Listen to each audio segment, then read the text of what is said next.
BRICS itself is a statement of how profoundly the old order is changing. At the same time, many iniquities of the past also continue. ये जो footage है, ये videos, ये images, ये दुनिया भर में हो चुकी है वायरल, क्योंकि दुनिया मान रही है कि पहली बार हम ब्रिक्स करेंसी का नोट देख रहे हैं। और ये नोट खुद व्लादिमीर पुतिन पकड़कर घूम रहे थे ब्रिक्स समिट के दौरान। ये जो वीडियो है ये मैं आपको दिखाना चाहता हूँ ना। यहाँ पे आप देख पाएंगे, ये आपको दिख जाएंगे व्लादिमीर पुतिन, और आप नोट करना इनके हाथ में एक पेपर है। ये पेपर सबको दिखा रहे हैं कि देखो ब्रिक्स करेंसी देखो। ब्रिक्स में चाहते ना चाहते यार कुछ भी हो, पाकिस्तान की फजियत हर जगह हो जाती है। फिर से बेचारे पाकिस्तान की फजियत हो गई। वो एक ऐसी मक्खी है जो जहां भी गुड़ देखती है वहां पे भिनभिनाने लगती है, या ये एक ऐसा फकीर है जहां भी भीड़ या जलसा देखता है वहां बाहर कटोरा लेके बैठ जाता है। तो पाकिस्तान ये सोच रहा है इतने दिन से, यार IMF का कोटा पूरा हो गया, यार वर्ल्ड बैंक का भी पूरा हो गया, जो व्यक्तिगत रिश्तों पे लोगों से भीख मांगनी थी वो भी पूरी हो गई।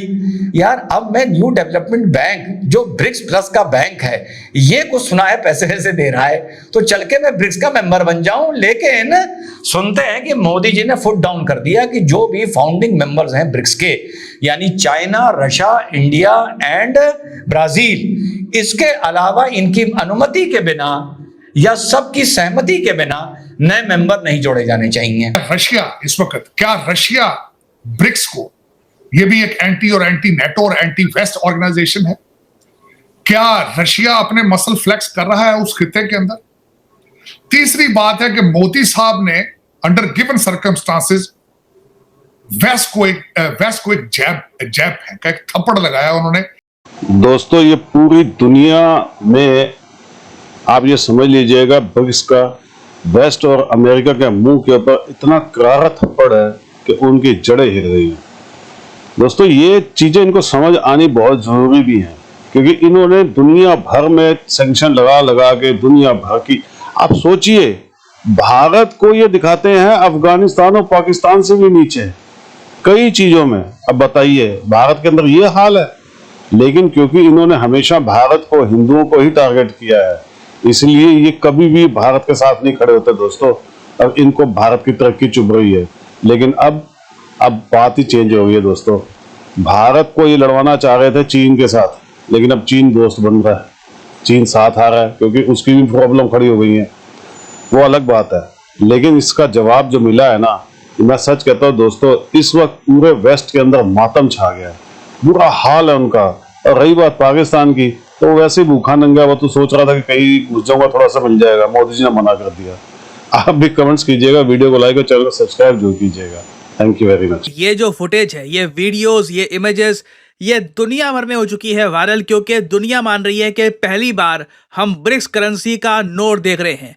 और ये नोट खुद व्लादिमीर पुतिन पकड़कर घूम रहे थे ब्रिक्स समिट के दौरान। ये जो वीडियो है ये मैं आपको दिखाना चाहता हूँ ना। यहाँ पे आप देख पाएंगे, ये आपको दिख जाएंगे व्लादिमीर पुतिन, और आप नोट करना इनके हाथ में एक पेपर है। ये पेपर सबको दिखा रहे हैं कि देखो ब्रिक्स करेंसी देखो ना। दुनिया ने यहाँ पर ये अज्यूम कर लिया इनिशियली कि व्लादिमीर पुतिन खुद ये नोट प्रिंट करके आए हैं और दुनिया को दिखा रहे हैं कि देखिए ऐसी होगी ब्रिक्स करेंसी। मगर मैं यहाँ पे आपको एक बात बता दूं, ये जो नोट है ना, ये किसी ने व्लादिमीर पुतिन को गिफ्ट किया था ड्यूरिंग द समिट, और फिर व्लादिमीर पुतिन ये नोट बाकियों को दिखा रहे थे कि देखिए लोग ये भी अब आज के समय एक्सपेक्टेशन लगाकर बैठे हैं कि ब्रिक्स की करेंसी होगी और नोट कुछ हद तक ऐसा होगा। ऐसा नहीं है कि ये जो नोट है, जिसका डिजाइन आज से कई महीने पहले इंटरनेट पे सामने आया था, ये बन चुकी है ऑफिशियल ब्रिक्स करेंसी। ये एक कॉन्सेप्ट है, अभी तक कुछ ऑफिशियल हुआ नहीं है। बट हाँ, व्लादिमीर पुतिन जो ये नोट लहरा रहे थे, जिस तरीके से इनको ये नोट का डिजाइन पसंद आया, पॉसिबिलिटी देखिए लगातार बढ़ती जा रही है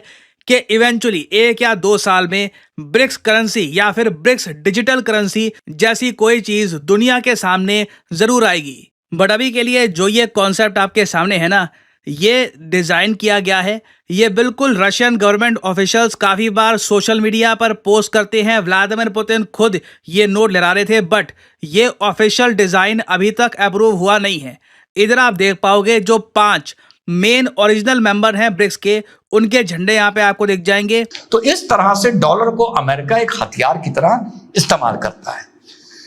ब्रिक्स के पीछे और हर संगठन के पीछे साथियों पहले अपना स्वार्थ होता है। जैसे हमारे शंकर जी ने कहा कि आई एम नाउ, जब उससे पूछा गया आप इधर भी हो उधर भी हो उधर भी हो, तो उन्होंने कहा I am smart enough to aware all the options, आप भी हो जाइए, क्या प्रॉब्लम है।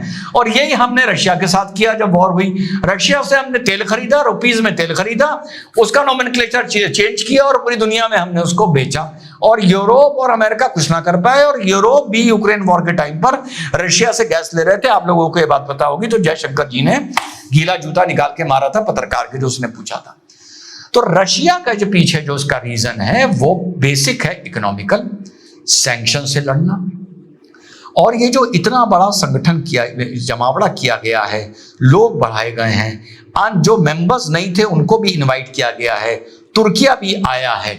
ये पुतिन ने दुनिया को एक चीज बताई है कि तुम्हारे सैंक्शंस के बावजूद भी दुनिया मुझे एक लीडर मानती है। दुनिया के लिए मैं बिल्कुल एक वो आदमी नहीं हूं जिसको दुनिया बॉयकॉट करके लीडर्स बैठ सकते हैं। मुल्कों पर हम पर भरोसा है। हम new world order, new economical order दुनिया का बनाएंगे। हमने अपना न्यू डेवलपमेंट बैंक भी बनाया है जो इंटरनल लोनिंग कर रहा है। हम तुम्हारे स्विफ्ट मैकेनिज्म की तरह ब्रिज सिस्टम बनाएंगे। स्विफ्ट मैकेनिज्म का मतलब ये जो बैंकिंग सॉफ्टवेयर जिसके ट्रांजैक्शंस बहुत ही क्विक, बहुत ही फास्ट होते हैं और बहुत ही ये सीक्रेट होते हैं। तो इसी तरह अब ब्रिक्स ब्रिज बनाया जा रहा है, बैंक क्रिएट किया जा रहा है, कॉमन करेंसी की बात हो रही है। इंटरनल ट्रेड होगी तो कॉमन करेंसी में होगी। सऊदी अरेबिया के आने से ऑयल का पावर शिफ्ट होके ब्रिक्स में आ रहा है।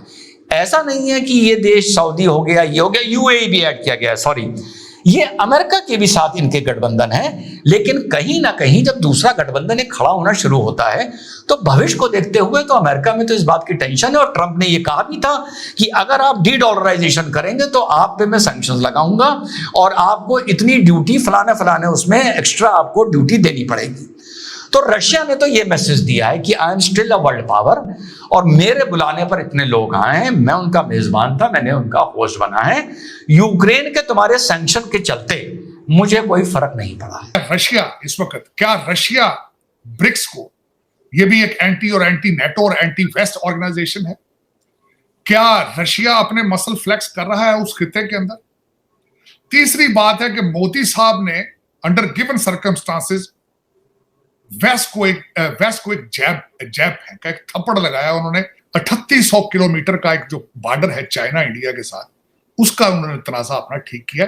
52 दफा उनके ट्रूप्स मिले थे, उनकी टाक्स हुई थी, उसके बाद वो इस कंक्लूजन पे पहुंचे हैं। ब्रिक्स का होना, मोदी साहब का वहां पे खुद जाना और फिर उसमें खास कर जाके जो सबसे बड़ी बात है कि प्रेसिडेंट शी को मिलना, नए वादे होने, ये एक बहुत बड़ा एक सिग्निफिकेंट इवेंट है। और इसकी एक सबसे बड़ी वजह जो मैं समझता हूं, again, America is headless today, American weak foreign policy, China फायदा उठा रहा है उसका। चाइना इंडिया के साथ रिलेशनशिप ठीक करके अपनी एनर्जी कहां ले जाना चाहता है? वो ताइवान ले जाना चाहता है। और ताइवान किसके लिए डियर है, किसके लिए एक चैलेंज है? वेस्ट अमेरिकन, बिलखसूस अमेरिकन वेस्टर्न सिविलाइजेशन जो कि इस वक्त थक चुकी है और अपने आखिरी सांसों पर है, उनके मुंह के ऊपर थप्पड़ है इस वक्त चाइना और भारत की तरफ, दोनों की तरफ से।